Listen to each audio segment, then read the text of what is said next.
Welcome back. Welcome back. Rod Powell here, and you're listening to the You Should Get a License podcast, your number one source for information, education, and inspiration on the most underrated career opportunity in business today. That is a career in the financial services, in the insurance industry. Really excited to speak to our guest because I know him personally. He's a friend, accomplished businessman, true entrepreneur. And not only is he an entrepreneur, he's an entrepreneur that helps other entrepreneurs really get their business off the ground. 10 years, in the insurance industry, has utilized that to branch into, other spaces of business consulting.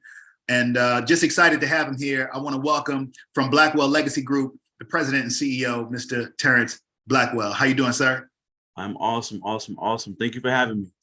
Absolutely, man. Hey, look, we've been working to put this interview together, for a while, Yeah. So I'm excited about, I'm excited to talk about your journey because I know that, you've been, you're pretty much a lifelong entrepreneur, and, still young and still building, but have been licensed 10 years, starting out and kind of used, what you gathered from the insurance space and really has kind of branched that into another business.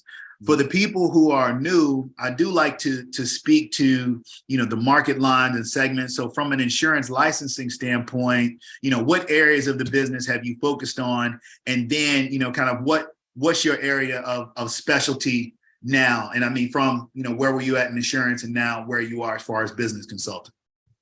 Yeah. So as far as insurance, in the industry, over 10 years now, we've worked in financial services. I say financial services as a whole because that's the way that we approached it. The actual product that we used was life insurance. So life insurance got us in the door, and our thing was always to see how can we help this entire house. Everyone has a house. So you build a good foundation, you need a good roof, you need, good sides. So, the life insurance is the sides, of course. I mean, it's the foundation, of course, but then you start to build the house. So getting out of debt is a part of the house. Having, proper, emergency fund, having proper retirement, that, all those things constitute what the house looks like. So that's what we really built our model on, just looking at the whole house for an individual. And today we work in financial service. Today we work in consulting.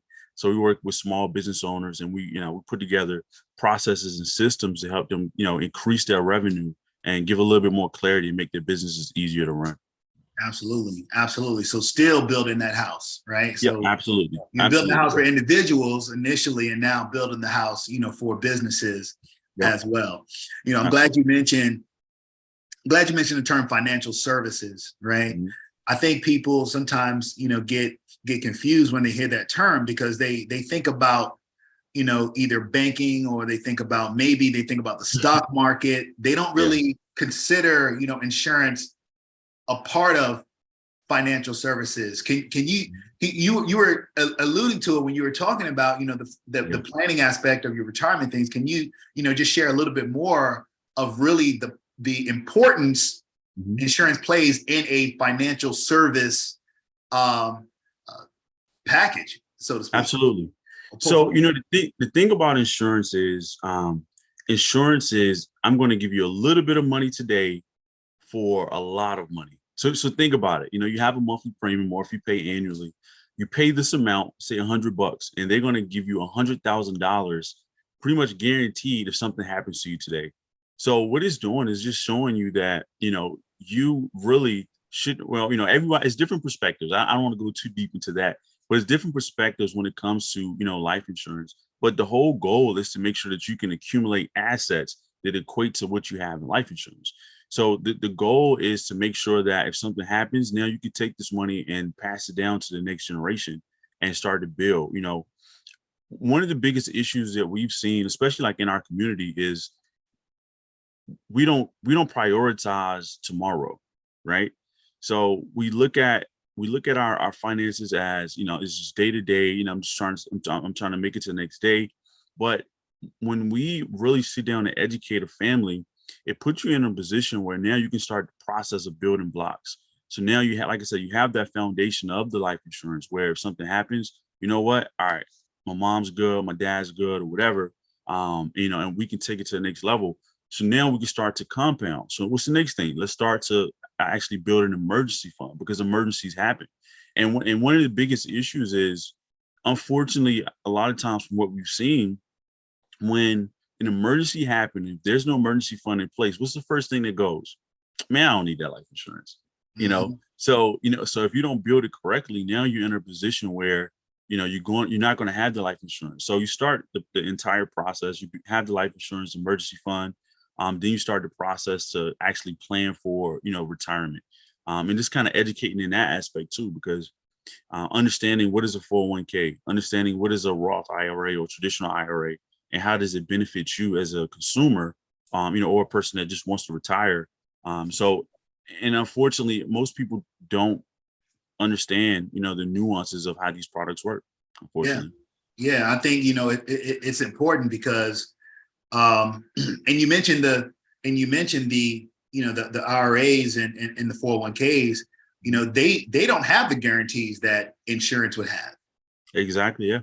The insurance product that's guaranteed to pay. You pay those premiums, they pay you. It's guaranteed to pay that amount, right? So, and tax free. Whereas, other, investment accounts may not be, they're Roth, I guess maybe, but otherwise they're not going to be typically in a tax free category. So yeah, man, I just wanted you to just kind of share a little bit more about that, because I think it's just crucially important, man. I want to take a minute and kind of go back because now, you've been in the business, you branched off, you're running a business. And I know, you and your wife run the business, which is another piece that's just absolutely amazing. I want to go way back though. I want to go way back to when Terrence Blackwell was like 8, 9 years old, before he was, the entrepreneur success he is now. What did you want to be when you grew up? Now you live in Richmond, but you're from Broadnax. Yeah, I'm from Broadnax. Okay. So Terrence and Broadnax. So Broadnax is I'm sure nobody listening has ever heard of it. So I'm gonna give you guys a brief. So Broadnax is a very small town. We have maybe we have one stop. No. We don't have any stoplights, actually. We don't have any stoplights, no Walmart. It's just a very small town. Everybody knows each other. Like I grew up, where I grew up, I literally had a dirt road probably until I got to college. So like that's like the environment, so if I go 5 minutes that way, I have family there. Go 5 minutes that way, I have family there. So, it's really a close-knit community. Any store you go to, someone knows you. If they don't know you, they know your parents. So that was like the environment that I grew up in. And, just a quick briefing, like my dad was a brick mason. He owned his own brick mason business, most of my life.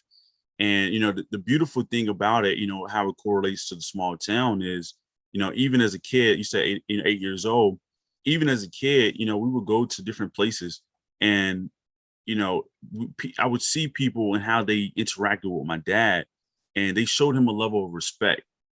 And, it was always like, it was never like, oh, he's just that black guy that runs the business. Like, it was like, no, this is a legit person in the community that, is a man of his word, has integrity, is a good person. And that's what I've seen from, the interactions with people and just watching how people interact with him. So that really, put something into me, to make sure that whatever I do, because of my last name, I got to make sure that I do it well. Right. And I have to keep a certain level of or certain standard. And so at 8 years old, I seen entrepreneurship because, again, my dad ran a business for years. But not only that, I'm there working. So I grew up a little different. My parents, I didn't come from I don't want to be like one of, I didn't come from like a lack necessarily. Like my parents had decent money because my dad always worked. My mom never really had to work. So always had like decent money. But my dad was never the person that was like, hey, here's $200, go get some Jordans. Nope. Come outside with me. You come lift some of these blocks. You come lift some of these bricks. This is at 8 years old.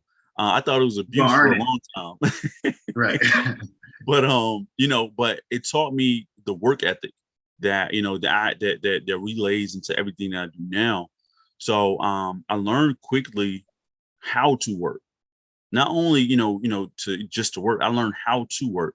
So it was certain things and cadences that my dad would instill in me at a young age. If he say, hey, go get that bucket for me. Like, don't take your time to go get the bucket. Like, put some urgency in your step to go get the bucket. Even like on a social aspect, if you walk through a door and somebody's behind you, hold the door. Say yes sir, no sir. Like, those are just different things that were instilled young, that are characteristics I think that help mold you, or that has helped mold me into the person I am today. And I still use some of these things, which makes, I think, invaluable in a sense, because it's not always there. It's those intangible things, those 100%. intangibles. Absolutely. Yep, 100%. Yep. So, from, like I said, so from there, like every summer, I'm working on my dad. Like he literally has me on payroll. We get up at 4 or 5 o'clock in the morning, and we get home around 4 or 5 o'clock, or after 5. Actually, it's probably closer to 6 every day. During the summer. So, the Jordans that I wanted, I am paying for them. So now I'm not getting Jordans because I'm not paying. Right. I work hard for this $200. So, it really showed me like a different value system, of how to work. And like I said, I really appreciate it now. Yeah, absolutely. Absolutely. And like I said, the intangibles, just to reiterate that, because I think that's a takeaway, for people who are listening. You got to pay attention to the soft skills. You can be as technically proficient, as you want to be. You can have all the knowledge in the world, but like I said, those little things, yes ma'am, no ma'am, holding the door, being just a person of just strong character is just, and you mentioned having that work ethic, and additionally, it just creates that divide between the person who is 100% maybe just gonna kind of teeter versus the person who's gonna get to the next level, in their life and in their career. So take me through, your career journey. I know you at St. Paul's College. Yeah, I went to St. Paul's College. So great time. So St. Paul's College, again, so for people who don't know geographically, St. Paul's College is in Lawrenceville, Virginia, which is literally like where I grew up from. So my high school and my college is walking distance away. So I grew up pretty much in the same area. So my working career started, like I said, when I was 8, but even through college, I worked a full-time job the entire time. So I would, work 4 to 12 every day. While I go to class, during the day, then leave there, go right to, go to actually work at Walmart. And again, like that was just a grind. Like, it was, nobody's giving me anything, and I'm going to get it. So went all the way through college, of course. And 2011, left there. I went to school for criminal justice. So I fell in love with, working with kids also. So I started my journey there with working in juvenile corrections first.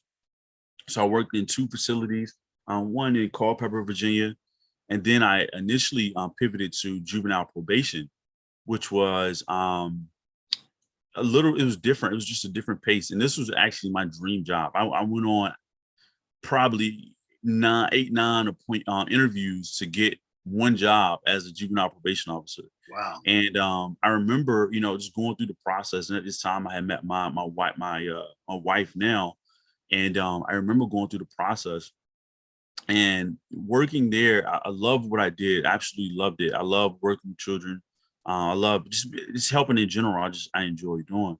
But one of the things that I seen was, I'm like, man, I'm doing this, but I'm not making money that I want to. So within that period of time, I had tried a few different things. So that's when I first got my taste of like network marketing. So I tried, it was the first company, Cutco. It was this company. It was Cutco. I can sell Cutco. Yeah. I think every entrepreneur has Vector marketing. Yeah. And I remember to this day, I was looking for something. So I was like, man, I just need something part-time just to kind of get me over. So I went and I seen this ad for an interview. I came in for an interview, and he was like, "Yeah, I think you're gonna be great."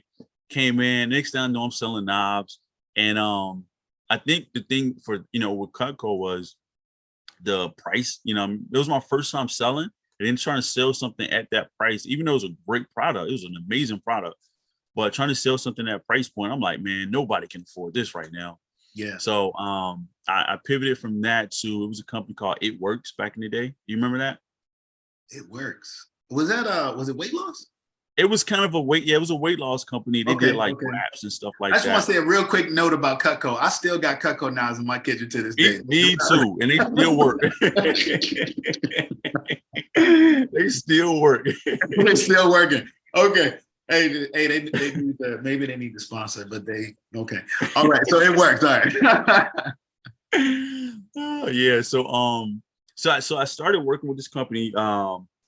It Works, and like I said, they did like wraps and stuff to help you lose weight or whatever. And it was more like consignment. So you would buy the products, and then you would sell them, at whatever price you want to sell them.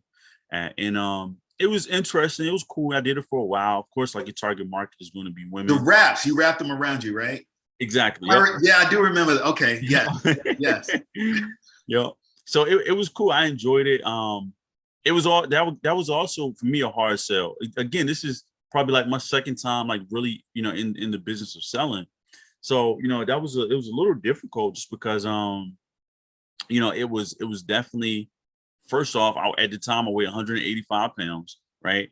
My wife is like, man, my wife now, she's like, man, you keep meeting with these girls to try to sell this stuff. I don't want you doing that no more. You know what I'm saying? Right. So that was short lived, man. And again, like I was looking, I was really on the search because, I enjoyed what I did, as a juvenile probation officer. But when I finally got into the field, it didn't fulfill me like I thought it was. So, from there, I remember I met my wife's uncle, and we were talking one day. He was like, he called me. At that time, we talked every single day, great relationship. And, he was like, man, Terrence, he was like, I just made, a couple $1,000 like in less than an hour. So I'm looking, like, that's all he had to say to me. I'm already looking.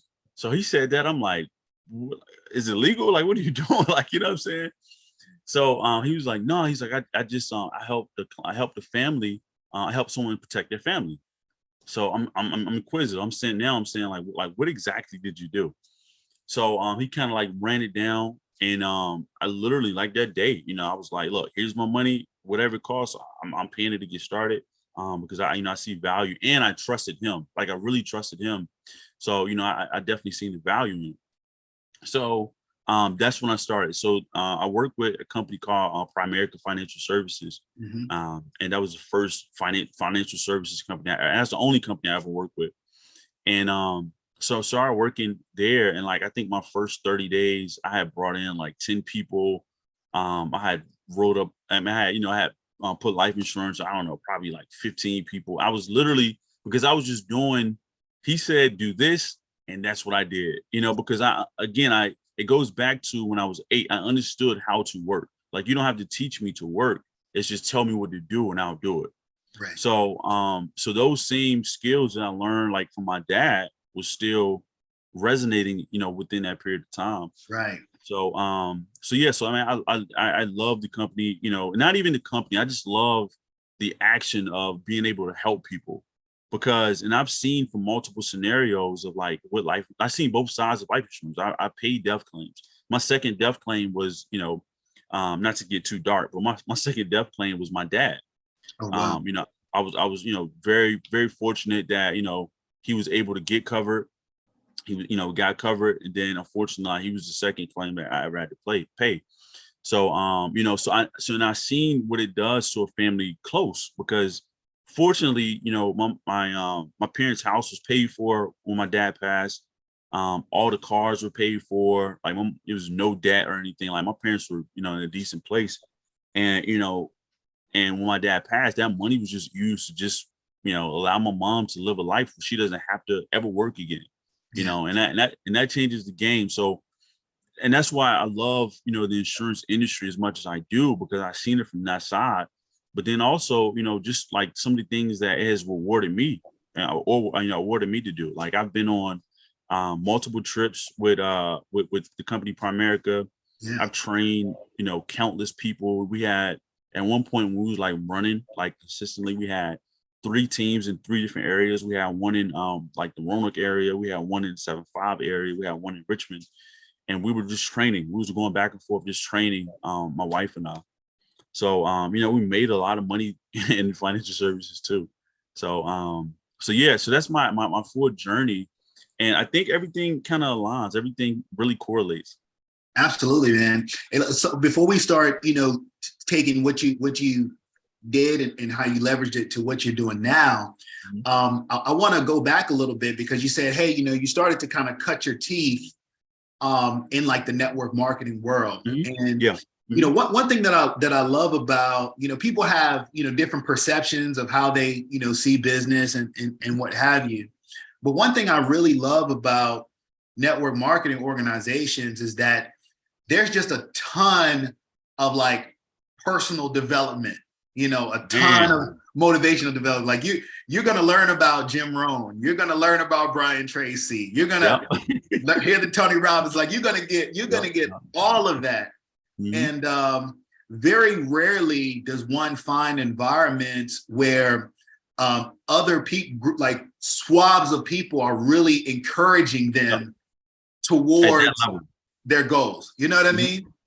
So, I think that's I think it's a great place for any, like you were coming out of college. I actually think it's a great place for any, younger person or even, seasoned person who's looking for, a way to just do something different, just kind of get out of the box, to really kind of push themselves, to a new level. For you were able to leverage it and kind of move right into it. Is interesting because the gentleman, and we've talked a little bit about this, but the gentleman that helped co-found Primerica, Hubert Humphrey, he had started on the railroad. He started in Amway. And he took what he did in Amway and took that to A.L. Williams and, kind of created, that system. So I just have, a ton of respect for that. And I think it's great, man. And I think it's important that people who listen to this conversation, or just people in general, step outside of your boxes, man. And no one can tell you who hasn't accomplished what you want to accomplish. What you need to do to accomplish what you want to accomplish. So yeah, man, I just think that's an important takeaway, just the value of those organizations. And so if I could add this too, to your point. The thing that I seen like in those environments was that there's no excuse. Like it literally takes away, because what's going to happen is you're going to meet someone. I remember I went to my first conference. This is with Primerica, and I seen a guy there that was blind. Like someone's literally helping him get across the street. And I'm like, man, this guy is blind and he is helping clients get covered. He's going through the process, going on appointments, etc.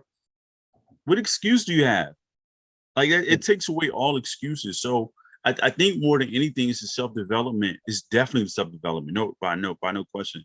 But I think it takes away any excuse that you can possibly have, because, it's so easy, I think, sometimes in business to get down on yourself and get into like the woe is me.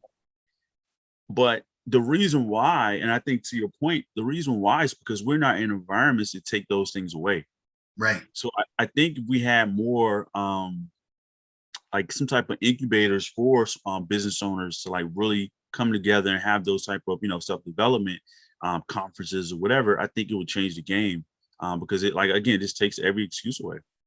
Yeah, absolutely. And I think, and it's one of the values of working in this space, whether it be, if it Primerica, or if it's another IMO, that someone's working with, you're going to find people who are gonna, hey, lift you up, but also hold you accountable. Exactly. Well. This is, you can quickly find out, what you're made of, and it's okay, because you can get better if you're willing to apply yourself. And I like to drive those kind of points in, because sometimes when you see people and you see them at the height of their accomplishment, and you look at them on the other side and you're like, man, you know, I want to get there. Or what do they do to get there? You got to understand what it means to actually get there. Right. I remember my mentor told me one day, and we were actually at a conference, at a Primerica conference. And I remember we're there, and it was like really at a pivotal time, like within my career. And he was actually at my upline. So I remember he was there, and he was like really quiet. And I could tell it was like he was kind of like pensive. He was just like in a pensive mood. And I'm looking at him, I'm like, you know, so I asked him, like, you know, everything good? Like, everything, you know, okay? What's going on? He was like, no, he was like, I'm just thinking. He was like, you know, I'm really just thinking to myself to decide if I'm going to do what it takes to reach my goal. Mm-hmm. And when I thought about it, I'm like, whoa, that is huge. Because think about how often do we set goals, but how often do we really like decide, are we going to do what it really, are we going to, like, our jokes aside, are we going to do what it takes to hit this goal? Yeah. And a lot of times we don't. We just set a goal. Like, this is January, right? So how many people set goals that they're not going to hit? New Year's resolutions, right? Most people are not going to hit the goals. And it's because they haven't decided that they're going to do what it takes to hit the goal. Yeah. Yeah, man. And it's activity driven. It's 100% activity driven. I actually, this year I got this from, I can't say, I can't take the credit for. I got it from, I hope I don't mess his name up, Marcus Golden. Okay. He's a you know, he's a business owner. He has an amazing business model. I love what he does. If you get a chance, look him up on YouTube. But he said something in one of his podcasts. He was saying, like, he's like, I don't set goals. He was like, I know I'm a business guru. He was like, you know, I have a $20 million business, whatever. I don't set goals. He said, but what I do is, he was like, I set activity habits. He said, I know that I'm going to call 20 people today, or I know I'm going to send, you know, 20 emails, or I'm going to reach out to this amount of people. He said, I'm just going to do this. And then the result is I'm going to hit whatever goal. The success is going to come behind that. So the success is in the, you know, routinely doing the things that you need to do to make that goal happen. Absolutely. And I think that changed the game. It changes the mindset of like how we actually, you know, attack life in general. Mm-hmm. Mm-hmm. Especially in like the social media world where you see a lot of end results, you know. And sometimes it's not real end results. And sometimes it's not real. It's an illusion. It's an illusion, man. Yes, it's an illusion. No, absolutely. Now I appreciate, you know, you sharing and expanding on that a bit. So let's kind of transition. So, you know, you built this business, you know, in insurance. I mean, you know, teams in multiple territories, large financial services organization. And then you say, okay, well, I'm going to take these structures, processes, you know, you already had the work ethic that's embedded, and then move it into the business consultant. Tell me how that came about. How did Blackwell Legacy Group start? I was forced. I was forced in a sense. My wife, pretty much, primarily, my wife got burnt out with financial services, like the burn of like the 30-day cycle on work windows. She got kind of burnt out. So I said, all right, well, let's see what we can do so that we can, you know, like build something ourselves where we can really control it. So one of the things that happened, you know, within this process was like you said, you mentioned it before, like the self-development stuff. I hadn't listened to the radio probably in like 3 or 4 years, because when I would get in the car, I'm listening to like I have podcasts on, or at the time like CDs and stuff, right? So I'm listening to, I'm just doing self-development. It's literally all I'm doing. Like I might find a book and I'm listening to a book opposed to the radio, because I don't really care what's on the radio, because I wanted to make sure that, you know, I think about the time that I spend in the car, and that's just time that I can use, you know, creatively, opposed to just wasting it, right? So I was in that space. So I had really rebranded myself, or rebuilt myself to be almost like a self-improvement junkie. But not only was it like self-improvement, because I was also trying to apply these things too, so I could be a better person and also a better leader. Because I think one of the things in network marketing as well is you're forced to be a leader. Like if you get to a certain level, I'm gonna say that, you get to a certain level, you're gonna have downlines. You're gonna have people that look up to you or report to you to some degree, and you want to be able to pour into them. But I always understood I can't pour into someone if my cup is empty. So I have to always refill my cup so that I can refill someone else's cup. So that same thing correlates to business in general. So transition. What I realized is business is simple. All business is the same. Once you understand the formula, you can apply it to any business.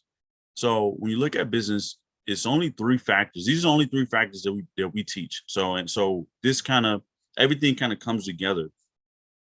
So the only three things that we teach on is client acquisition, services, and retention. And of course, like it's subsectors from that. But those are the only three things that matter in business. So how do I get clients? How are my services? And how do I retain clients? Right. So if you apply those three things to any, and this is what I've learned over years, if you apply those three things to any business, effectively, it will run. That's right. So I took some of the things that I learned from, the insurance industry, like how to recruit. I use that to build relationships, right? So now I have multiple joint venture partnerships where I have people in different industries that would just send me clients. They would send me leads, right? I learned the leadership things. I learned that. I learned prospecting. I'm not afraid to cold call. I will cold call anybody, what I'm saying? Because within the insurance industry, it gets to a point where you have to start the process of reaching out, because I've went through my warm market. Now, who the heck do I talk to? So, you have to, go through that process of, all right, I need to go find new clients to talk to. You can't be afraid, because this means, if I eat or not.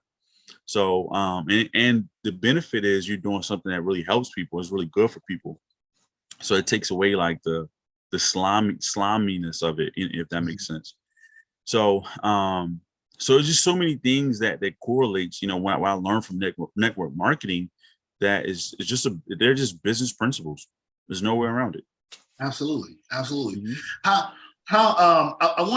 I want to kind of delve a little bit more into that, but even in the principles that you described, that you're teaching, business owners now, new and experienced, that can be applied for somebody working in financial services, working in the insurance. Well, 100%. They could be financial services, they could be property and casualty, they can really be in any segment, in any business, in any category, 100%. In any industry. But specifically, here's what I see a lot of. I see a lot of 1099 agents who don't have a business set up. Can you speak to those people and why it's important to create an entity and run your business as an agent as your business? So I think, so here's the thing, it's I'm not going to go too deep into like the negative side, but I think some of it is, sometimes it's companies, sometimes it's uplines, and I think it's just how it's packaged, right? So, and what I mean by that is sometimes I think it's a thing of like the getting to the hamster wheel, in a sense, where it's not the focus of, hey, I need you to build a business, right? Because I've worked with insurance agents, before too. And, I remember I was talking to an insurance agent. This was like last year or sometime. And he didn't know that I was in the financial services industry. So I'm telling him different stuff. He's like, man, crap, that's a great idea. I'm like, man, I know, because it works. You know what I'm saying? Right. Because what happens is we get into the habit of, we only look. So here's the thing. I said the three things we need to run a business, right? A lot of times what I've seen from insurance agents is they look at only one of them. And that's what? Client acquisition. They only look at, how do I get clients? They don't care about the services. They definitely don't care about the retention, right? So one of the things that that benefited me the most in sales was I had a very consultative approach, right? I'm not a Grant Cardone. I'm more of a Joe Pesci, right? So, my style is very, just like I am now, I'm just laid back. these are the facts. This is what it is. This is how it can benefit you. You saying yes, cool. You saying no, cool. You know what I'm saying? We keep it moving. So one of the things that I always wanted to do was I wanted to let this client know that forget this, forget the life insurance, forget all this other stuff. Look, I want to make sure that you're good, right? So I'm not going to hit you over the head. I'm not going to give you the most, so if this insurance policy can cost $50, I'm not going to make you spend 100. Let's do 50, and then let's take this other 50 that you may have. Now let's start this emergency fund. And now let's put a plan together to get you out of debt. So now that'll free up more money. Then you can increase it to $100. So I always looked at it from that perspective, like the long game, because I always wanted to make sure that if I call a client right now, they would answer the phone and they're excited to hear from me. I never want to be in that position where I'm in the grocery store. I'm hiding behind the potato chips because I ripped somebody off. Like I can't. My memory isn't that good. I can't. I don't want to. I don't want to be thinking, dang, but did I rip this person off? Like, no, forget that. I just rather do right by people, but that goes back to the 8-year-old Terrence, like the integrity, right? I know that, if I do right by people, it'll come back to me, and there's no way around that. But the structure of, I think, with the insurance agents now, they just look at really building a business. And I think now is like the easiest time to be in the insurance industry, to be honest. Just from what I've seen, because social media is now so receptive to certain things. Right. So, I mean, you literally, and you've seen this yourself, the success that you've had on TikTok, like you can literally, go viral, by educating on different topics through TikTok. Or, if you can do different seminars, like you're on the Zoom or something like that, where you're talking to 50, 60 people, and, if you convert 25% of those, that's a pretty good night. So, I think now is just so many tools that really make it easier. I think the pandemic really made the industry almost bulletproof, for people to get into. So this is a great time. If you're not in the insurance industry right now, this is a great time to get into it. It's easily I think it's one of those things that even if you don't do it on a routine basis, I think it's something that you should have in your back pocket, because it's one of those things. It's a quick wealth hack, like what other industry where, you can go and just make $1,000 here or $500-600 here in less than an hour. You're talking 30 minutes. Yeah. And you're going to improve your own intellectual capital and your own financial wherewithal along the way, because the same concepts that you're sharing with other people, you're like, yeah, I can apply this too. And you're doing that repetitively. So that innately starts to change your own habits. Absolutely. And how you approach things, No, man, very, very, very powerful, and where I was really thinking about is the fact that, folks go in and they're writing all this business and they become successful and they're making money, but they're doing it with their social security number. That's the man, yeah. That's a whole nother piece too, but again, that's just having like a whole like business mindset. Yeah. But I mean, I've seen that a lot. I don't, and I'm gonna say from my personal experience, it's not pushed at all. Like it's not pushed to actually have a business. You're literally going in as an independent contractor. But you're right. Like the best way to do it now is like to really grow, like really build an actual business. So going through the process to actually set up your business, your EIN, and et cetera, so that you can start the process to like build business credit, or and use that, to, if you want to buy a car, buy a home, and actually have a legit business. Yeah. But yeah, you're 100% right. You actually have to look at it from today. I'm starting a business. Get my insurance and take all the steps. That's why I think that anytime someone comes into the industry, they should also be put with someone like you, who has experience in the industry, but also can help them structure it as a business as well, right? Like I think that's because here's what happens. Like if someone joins, when I came into this industry, I jumped into it full time. Like it was my full-time gig. I worked with businesses during business hours. It's 9 to 5, and it was still 100% commission. You know what I mean? Yeah. All on me. But it's like, it's all or nothing, right? But the vast majority of people, when they enter this industry, they enter it on a part-time basis. Yeah, 100%. So when you're entering it on a part-time basis, you still may be thinking of yourself as an employee of, hey, this organization, and this is, you know, something on the side, not necessarily my business, versus thinking of it as, I am starting a business on the side. And a lot of them are coming from a 9-to-5 mentality.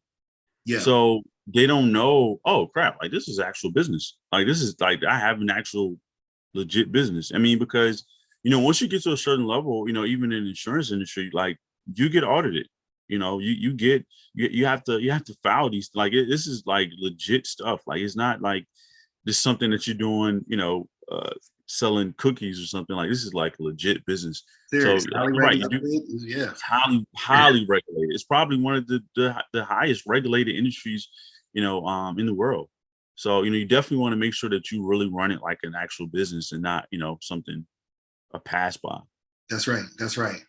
No, I wanted the business consultant, you know, to say that. Don't take it from me. You know, take it from the consultant, you know, Terrence Blackwell himself. So, talk to me now. Now, you know, you have this experience. I mean, you still hold your licenses. You still utilize them from time to time. You know, you built a book of business where you're seeing those renewals, but you also have, you know, your consulting firm, you know, which is growing exponentially. With some great content. So, you know, I'm going to ask you to share contact information, but, you know, great content. So make sure that you're following Terrence, you know, on your social media, on the TikToks and Instagrams, so you can see the content that he's putting out. And also you have your coaching programs that are available as well. So even if someone isn't working with you one-on-one directly, they still can get access to, you know, the lessons that you're sharing. Can you tell a little bit about that? Yeah, sure. We talked a little bit about it before we actually started, but you know, my thing has always been, you know, my center focus is always going to be the same. Man, I don't care what I do. If I sell cars, if I sell carpet, like it's still going to be the same. Like I enjoy. I'm altruistic, which means I love helping people. Like I don't care. You know, I want to make sure that, you know, I provide something that you can really benefit from, that you can really change your life. So I have this conversation a lot of times, like with clients within my group, and or business owners within my group, and it's like, this is not about you. Like, forget you. Like, it's not about you. I'm trying to put you in a position where this is a business that you can give down, you know, send down to your family. Like, that's why I named the company Blackwell Legacy Group, because like my idea is I want to help build legacies. So if I'm able to birth companies or birth businesses that can build a legacy, I've won, you know. And this is how I have a long-standing name, you know, in the world and in the industry. You know, I left my mark. So, you know, it's always about, you know, not about you. It's about, you know, what do you know, this is something you can pass down to your children, but not only that, your children, but your children's children. And that's the, you know, the definition of, you know, of legacy. So, you know, so when it comes to what we do as far as like, you know, how we teach, it's just, I give a lot of information out, man. I do a lot of stuff, you know, and I don't charge for. So like YouTube, we have a YouTube. So for you guys, my handles and everything is the same as Blackwell Legacy Group. So we just started on TikTok. We're on TikTok, Instagram, Facebook, and YouTube. So if you guys are looking stuff, you can look us up there. But, you know, my goal is, I'm always thinking like, all right, what else can I talk about? What else can I educate people on? Because I know it's so many things in regards to business that people just don't know. And I don't mind sharing information. So I had a mentor before that told me, he was like, man, why, you need to charge for this. You need to charge more. I will. But, you know, I understand that I can give out a certain amount of information, but people pay for implementation, not the information. Because you can find the information anywhere on Google. You can search it anywhere, go Facebook, whatever, you can find it. But people pay you for implementation. So, and I understand that. So, so in regards to like the information, I'm always about, you know, just helping out as many people as possible. If you go to our website, blackwelllegacyuniversity.com, you can go there, you can book a consultation. It's a 30-minute free consultation. At the bottom of my website, it's going to be a free training. We do a weekly free training that will be on the website that you can check out. And, you know, we don't charge for consultations because our goal is we want to make sure that you have a clearly defined a strategy when you leave the call. If you work with us, cool. If you don't work with us, that's also cool. But you're going to leave. I'm going to give so much information that you're going to say, I got to work with this dude. Yeah. So that's always my thing, man. I just want to help as many people as possible. Absolutely. And you have a course automated as well for individuals. Yeah. So I'm working on I've done one before. I took it down. So I'm working on revamping one that we have. But okay. Right now I'm running groups. I have 2 groups running right now. They range anywhere from like 10 to 14 weeks. And I just put maybe 5 to 10 businesses in there, and we work together weekly. We do like a weekly session, an hour session. We'll go over it. We'll have a lesson for that week. We'll have like a video lesson that they will watch at their own time. They have activities that correlate to that lesson, homework. So like I really try to make sure that we are fixing the whole business. So we're looking at the entire business. So we're doing one right now on lead generation. And even within that, it's like really understanding like what is lead generation? How do you actually get leads? How do you get people to say yes to you or know who you are? So yeah. So if you're interested, we can set you up with one-on-one or group coaching. Absolutely, man. No, just hey, man. You just such a thorough brother. I appreciate it, man. I need folks to know, that look, you can be a resource, for what they need. How do you stay motivated nowadays, man? You got a lot going on. How do you stay motivated? I keep moving the goalposts, man. I keep moving the goalposts, man. I last year I wrote my first book, 4 Ways to Increase Sales in 30 Days. We have a free book actually on our website, Blackwell Legacy University. That one is called Broke versus Wealthy. Broke versus Wealthy Entrepreneur. It's also a great resource. And I have a bunch of things that we're working on, man. So like again, like my thing is the name on the back of the jersey. I want to make sure that when I leave this earth, I've left an imprint that people will never forget. So I'm working on another book this year. I have a nonprofit that we're launching this year. And the goal is just to keep moving. Just to keep moving. Yeah. Absolutely, man. No, big things are going. Big things are going. Yeah, absolutely. Absolutely. So at this point, let me ask you this. So at this point in your career and your life, I asked you about the motivation, but what's the ultimate goal? What's the end game? Honestly, I don't know my end game yet, man. I'm definitely again, I'm always moving the goalposts, man. It's things that 5 years ago, it's like, man, I want to write a book. And then, one day I woke up and said, all right, I'm about to start writing this book, So it's whatever my end goal is global though. It's big. And I don't even know if I have it 100% yet, but it's a global thing. Like I want to be able to affect change in, multiple countries.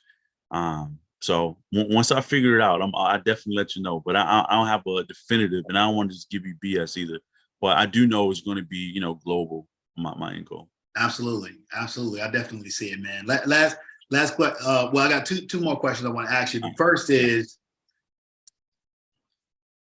how do you feel like, if at all, because we know the work ethic that you have is rooted as a child, values rooted as a child.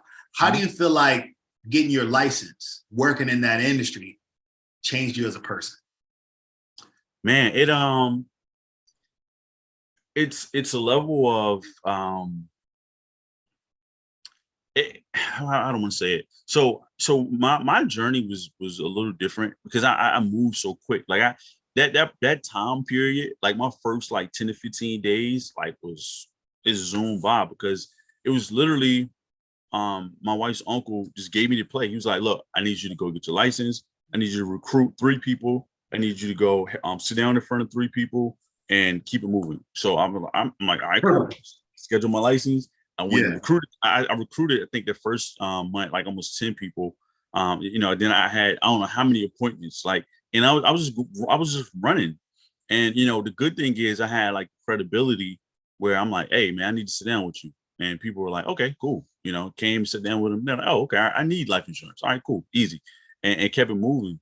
But the process to actually get the license was pretty easy for me. The life license was pretty easy for me. I literally took the test, and it wasn't hard. It was a little bit of common sense, but you did have to study too. But overall, it wasn't bad. Now, my Series 6 test that's a whole different question. That's a whole different. I'm gonna let you have that one. I'm gonna let you have that one. Man, that was a different one. But I had to put some work in on that one. And I never passed the test. Actually, to be honest, I took it twice, and both times, I think the first time I missed it by 2 points. The second time I might have missed about like 1 point or something crazy, whatever. But it was like super close, and I'm just like, man. But my motive also was, it was definitely it was an incentive behind it to pass the test. Like I was trying to go on a trip or the winter trip. So I'm like, man, let me go ahead and pass this test real quick. So I didn't really put the time in to study like I really wanted to. But I think those two licenses is like, man, it can change your life. And I think about it from this aspect too. If I'm a 17, 18-year-old kid right now, the first thing that I would do is I would go get the license. I would go get my life license. The second thing that I would do is I'd take a little bit of time, learn the maybe 3 months, then I'm going to get my securities license. And you can really write your own ending after that, because you can make so much money in the insurance industry. You can make a boatload of money in the investment industry, and you look at it from the data that most people don't have life insurance. Most people definitely don't have investments.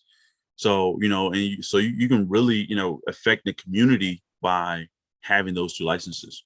Absolutely, man. Absolutely. So shoot, I mean, you kind of went to the last one. I was going to say, hey, somebody who is new or considering joining the industry, what would you say to them? And yeah, same thing. I would say go get a license, man. And I would say this too. If you have your license, you've been in the industry already, man, you have to just put your nose down. I seen this quote today, and I had to post it on Facebook because I was like, man, somebody gotta benefit from this. And it said, billions is boring. So what it meant was, and I see this a lot too. So sometimes I see, business owners, and, they start off and they make candles, and then, next month they're in real estate. And then, the following month they're doing crypto. Next month they're doing something else, right? But the issue is, and this is the same, I don't want to go too deep into it, but it's a misconception when it comes to multiple streams of income that people don't get, right? So if you think about multiple streams of income, your multiple streams of income should never be different audiences, right? So let me give you an example. If